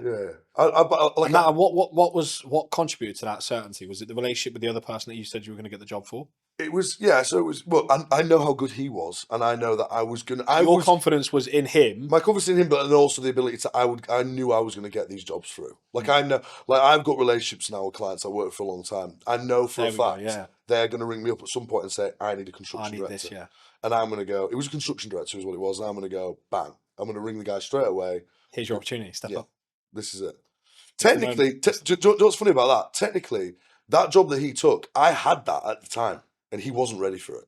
I had that job, right? And it took us 18 months to fill that job. And when I mean me and this client went through every single construction director there was, right? Yeah. But something just wasn't fitting, yeah. right? And then by the time we got to the end of it, this individual was ready for this job. Like it took us that long, and I just went bang, and I said, "Look, hear me out. You know, we've seen everybody now. I want you to see this one last guy." So I said, "You're going to look at his CV and you're going to say no. I'm going to tell you right now. When you sit down with him for an hour, you're going to take him on." And that's exactly what happened. So it was weird because I actually probably just before, actually, to be fair, but I probably had that job that he ended up in while I was having that conversation with him. Because some of these jobs take a while. You know, that's a big gap in responsibility, isn't it? Yeah. Yeah. Because obviously, construction director, mate, it's a lot of management. Oh, bro. And you have to, like, you can't just go from managing one person to managing 50. No, it's more than that. That's what I'm saying. But there's steps to it. Yeah, there's levels. So like the general step is like assistant site manager, contracts manager. There is a big difference in like, and there's departments across all of Let's them. say you're a site manager versus a construction director. So there's a step above a Ridiculous. Yeah, because one of the big ones is how are you going to be able to sit in a boardroom? Like, so like can you have those conversations? Can you sit in a room full of other people who are probably more intelligent than you, trying to fucking rape you in the ass? Or you're supposed to all be working together, but they're all trying to get you as well. There's a big blame. Any corporate environment you're in, like even I worked in corporate environments and recruitment. Like it's all a lot of it's political. You know, you'd be surprised on some people get the jobs they get just because they're mates to this person, they're mates to that person. That's the world, though. That's how. That is and it is, and like it's not what you know, it's who you know. And do you know what? There's some people I'll speak to, right, and they'll go, "Oh, it was really political there, and I ain't playing the game." Well, then you ain't getting the fucking job, mate. Like you know, when someone says that to me. I don't think that's a good, like, people say that as if it's like a badge of honor. They're like, oh, I'm not here to play the game. Well, then if you're not here to play the game, don't be in this industry. No, it's not even don't be in the industry. Don't expect to get those opportunities. Yeah. You have to be good at what you do and play the game to get there. That's how it works. That's how it works. If you don't want to do it, fine. Don't ask for the job. Do another job, stay where you're at. Yeah. If that's what. Because I feel like I feel like, from my experience in business, the higher up you go, in regards to the more responsibility you have, the more people you manage, the more complications come with that, and the more of I've got to play the game, I've got to say the right thing at the right time. Yeah. And that's what the game is. Yeah. Right? Let's have it right. It's about saying the right thing at the right time. And backing the right. So it's like backing the right horse. Yeah, backing the right horse, backing the right person. You know, hitting on someone if they need hitting. Like it's all that sort of stuff. But it's, construction's been through a lot as well. Like construction now it's different. The process of construction is way different. And like the people, like there was a lot. You've probably got the old guard and the new guard now. Yeah. So like that guy I'm talking about, he's a like I'd call like a new school. Guy's 40, so he's not like, but he's it's a new his way of management. Yeah. You can't get away. There was old school guys who would just fucking hit you with a hammer until you did it. Yeah. Do you know what I mean? You can't do that anymore. Like it doesn't like companies. Yeah, you just literally can't. There's too much chain of command. There's too much chain of command for people to complain to now for that to be. Oh yeah, and you'll just get hammered for it. That method of managing. HR. You'll just get murdered. You will. There's a guy I know who was ridiculously successful at what he did, right? And at one point he was like my mentor as well. Like the guy was the bollocks. Like if you said to him, you need to deliver me that, and you need to win these awards, and most people would look at it and go, I can't do it. He would do it, but the way he did it was not good. Ruled with an iron fist. Big time. And like one of the reasons I built a relationship with him is because he would go through stuff. Like he didn't care. Do you know what I mean? Like if you weren't doing your job, you were gone. It was as simple as that. Which for a recruiter, this is back in the day, it's not now. I work a bit differently now, but for a recruiter at the time, happy days. Happy days, man. I'm making bread. Do you know what I mean? I'm making bread. But the difference was I would put people into him that I knew. I wouldn't send them in there unaware of the situation. You knew that's what you knew what you were walking into. I would prep them. I would just. I'd be like, look, the kids you're going to work for. He's a cunt. Literally, but do you know what? There's people there that so funnily enough, the guy who I was talking about, who made the big difference with the advice I gave him, he worked for this guy. Yeah. And so if he was here now, I'd be like the guys he's talking to, because as much as he could, he taught people a lot. Yeah. But he can't. He's now he's not in the industry anymore. Yeah. And this is like one of the biggest hitting guys there was. Now can't get a job. Yeah. Literally can't get a job because he moved out. Downturn a little bit, got him out of that, and thankfully he's made enough money. He doesn't have to get back into it. Yeah. But he can't be in the industry anymore. Yeah. Because one of his reputation, people know how he works. Yeah. It doesn't matter that he hit his record more than anybody else. No. Becomes irrelevant. Do you know what I mean? So that's what I was trying to say earlier. It's like if you don't want to play the game and you think just being good at your job is going to get you where you want to be, it's not true. He was amazing at his job, but he stopped playing the game. He just stopped. The game changed, and you had to be more.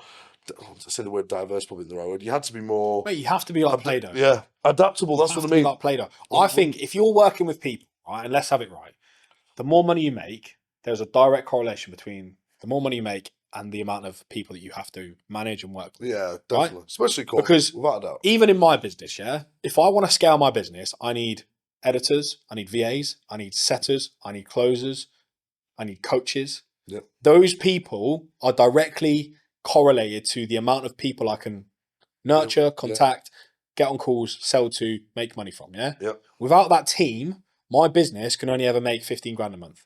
because otherwise I can only work at a certain capacity. Yeah. So to make more money, you need more people driving the same fucking mission, pulling the same way forward, and then that comes with man management. Because then And everybody needs a bit of a different arm around the shoulder or a bit of a and around the face. if you want to keep delivering the quality, that was one of the things I struggled with like my headhunting company. It's just me, right? So I had somebody else who just wasn't delivering the quality I wanted, and it was just like, do you know what? I'd rather just not have you. Yeah, and exactly. You'd rather do it yourself than have a mediocre hire. Yeah, exactly. Mediocre hires, mate. They kill businesses. Yeah, it's just not worth it. They actually kill businesses. You would rather have a shit hire so you can get them in and out quickly than a mediocre hire, because that mediocre hire gives you that fucking that belief and that hope that you can turn them into something. Yeah. And then you 6 months down the line, you're like, fuck me, you're still mediocre. Get fucking gone. Start from scratch again. Well, I've done it 4 times. Yeah, it's always it's a horrible feeling. Because you think, bro, you always back yourself to bring the best out of somebody. Yeah. And sometimes you can lead a horse to water, but you can't force it to drink. They just won't do it. Sometimes you just got to take it. And it's even more frustrating when you know they can.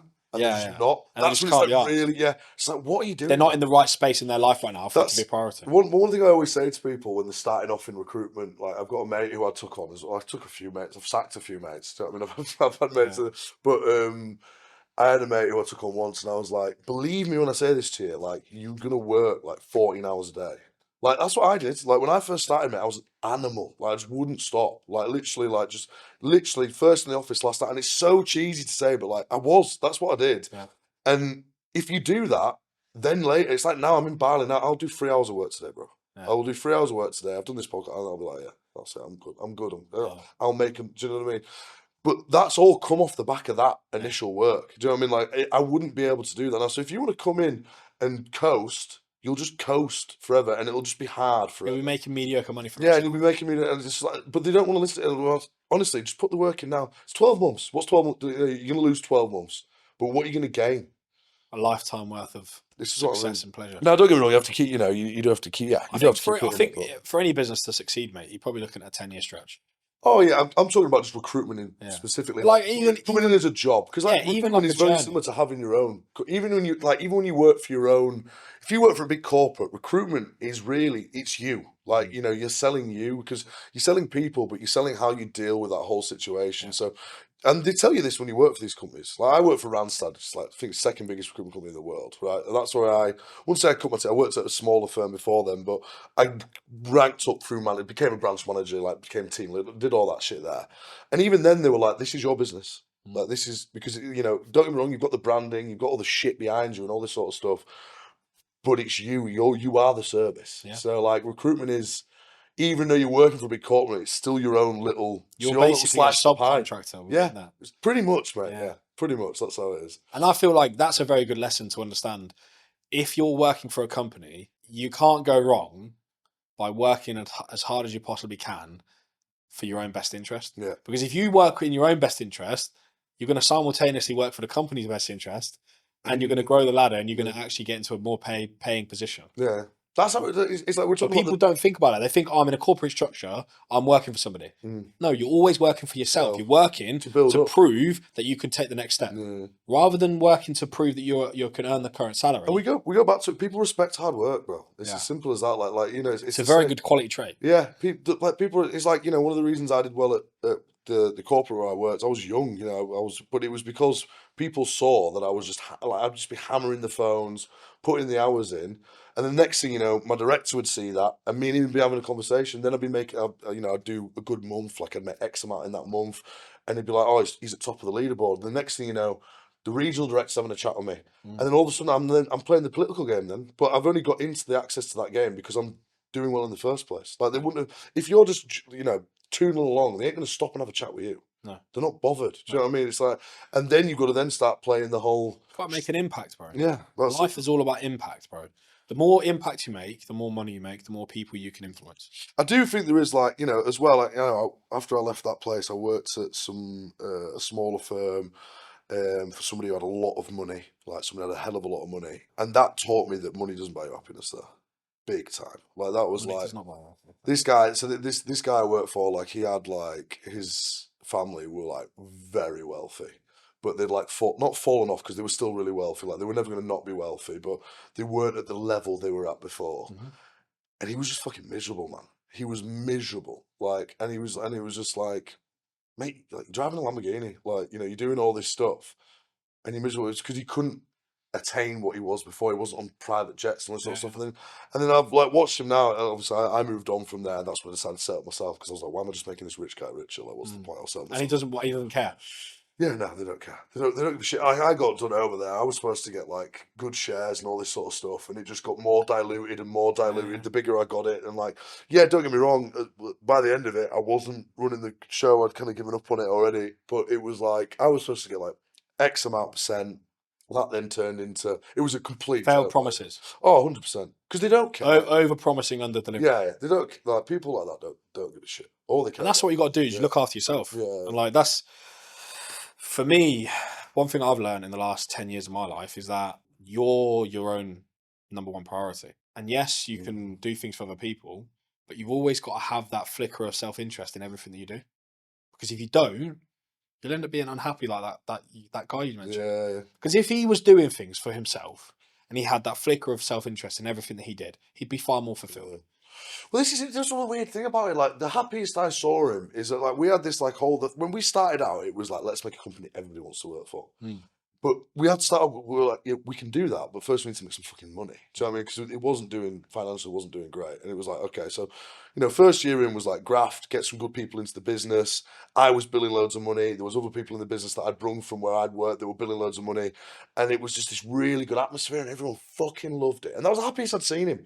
And then he like because he was achieving his dream. Yeah, but then he switched again. And then it turned into let's grow it into this massive monster. Yeah. Let's grow it into this. And that's very important in hindsight to look at. He obviously transferred away from the very reason why he was doing what he was doing. Yeah. So his purpose changed from what he actually wanted to do. But he kind of achieved it, but I guess I don't know. It was a weird. I mean, but this is now we're talking about being greedy now. Yeah, he achieved what he wanted to achieve. Was like, oh, I've got to pivot and have more. Yeah, and then that's where the unhappiness came. It became an ego project. Like it was then like we need to have this big fancy office, and I was like, he's chasing something he doesn't really want. And then you're stretching yourself because then now you've got all that shit. Now you've got to pay for it.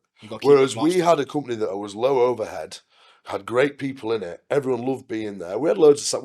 He had like a lot of assets that we could use as well. Like he had this big fancy house we could like, and that was like really handy. Like we all went and did like nights out at this big fancy. It was fucking mint. Do you know what I mean? Like we all loved it. But you turn it into that, and then all of a sudden, it's not about being the best company where people want to work. It's about what's the bottom line? What's the bottom line? Because you worry because you owe so much. Like you're paying so much that fancy pressure car. Very big. The pressure, and at that point you run it. That's why I'm saying with my new one with my new business partner Tom, who is the fucking bollocks. My new business partner, like he's absolutely amazing. We've said from the outgo like. We both had seen this. So me and Tom have worked with each other at the corporate one. We both went different paths. We've met back up now to set up a new company, which is going really, really well. But we've both kind of said to ourselves, like, one of the reasons I'm here, like, he's had a kid. I've never done any of this, and I was talking to you. I wanted to do it. We give ourselves this opportunity to come and do this, and we both said when we get back and we start growing this one because it will get bigger. But we've both sat there and said we don't want to be the biggest. Like we're not. We don't need endless amounts of cash and endless amounts of money to like enjoy life. Like we don't need to be that. We're doing the same thing. Like we want to have a good company where we're looking after our guys and they earn a good slice and we see them do well. Yeah. There's something it's about like sharing the pie. Honestly, with people that you want to share. 100%. Like Tom was working for a company and I had my own, and I was meeting with him and being like, bro, please, like I want you to come do this with me, like come say. And he didn't believe it. Like he didn't believe the situation. Do you know what I mean? He was just like, oh, I'm earning good money, like da da da. And I was like, and I literally put a deal towards him that was like, you couldn't fucking say no to it. Like I made it impossible for him to say no. I was like, look, I'm gonna put this forward to you because you can't say no to this opportunity because you'd be a fucking moron if you did. So we did. And like now I know for a fact I've seen him now, like especially what he's become because he's so good at what he does and he's even better at running a business. Like he's an impressive guy, this guy. And the amount of enjoyment I've got from him turning around to me and saying, I'm so fucking thankful that you made me make this decision. I knew it was going to work out. Like this was not a risk for me. Like he would think it was, but it was never going to be a risk for me. He's like, we could have done like a month where we've made loads of money. Best part of my month was when he said that to me. It's like, you've changed my life. Like, you know what I mean? Like he's had this kid now. Yeah. His missus is on maternity, not making any money. Don't fucking matter. Doesn't matter. And he's not breaking his back. You know, it's like, oh, do you want to go do a round of golf, mate? Fuck it, Wednesday, go do a round of golf. Yeah. You know, he's not sat chained to a desk somewhere and he's earning more money with less work and he's to spend more time with his kids and stuff like that. And we've said that's what we want to be for our next guys. We've already got a few people lined up. And the people we've decided that we want to work with, that we know, and like the commission structure that we'll give them and all this sort of stuff will be the bollocks. But it's so you can see that, because seeing that pays more than any amount of money does. It just 100%. fucking does. I know it sounds cheap, but it generally does. That does lead me on to the final question. And we're Go going on. to wrap the podcast. If anyone's listening to this now, because you've done well, yeah, done well, big up. Yeah. What would you say the most important thing for somebody is to achieve right now out of life? One thing, the most important thing that somebody could achieve in the next 6 months of their life. What would it be?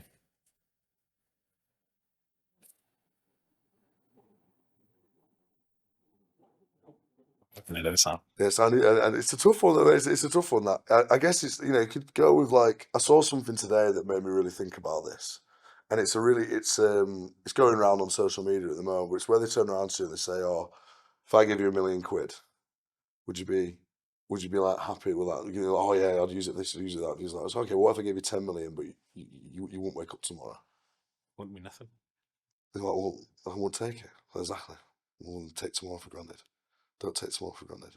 That would be, if you can have that way. That is a really weird way to, like, perspective to look at it, but it makes complete sense. If you can have that mentality, then you'll be sound. Do the very best you can with every 24 hours you get. This is it. That's it. That's a better way of putting it. Yeah. That's what I say to everyone. Yeah, that's a really good one. As a man, genuinely, the best piece of advice I can give to anyone.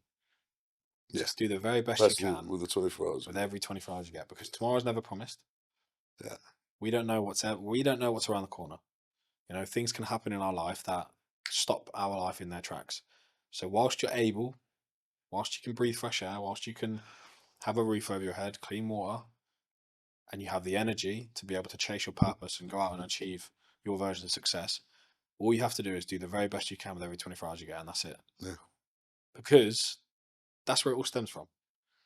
You know, that's all we can But do. It's such a, but the thing, it's easy to say, and when you say it, you're like, yeah, that makes complete sense. It's But hard to do. You don't think like that. Easy to say, hard to achieve. If you can think like that when you're in a shit situation, you'll get out of most situations golden.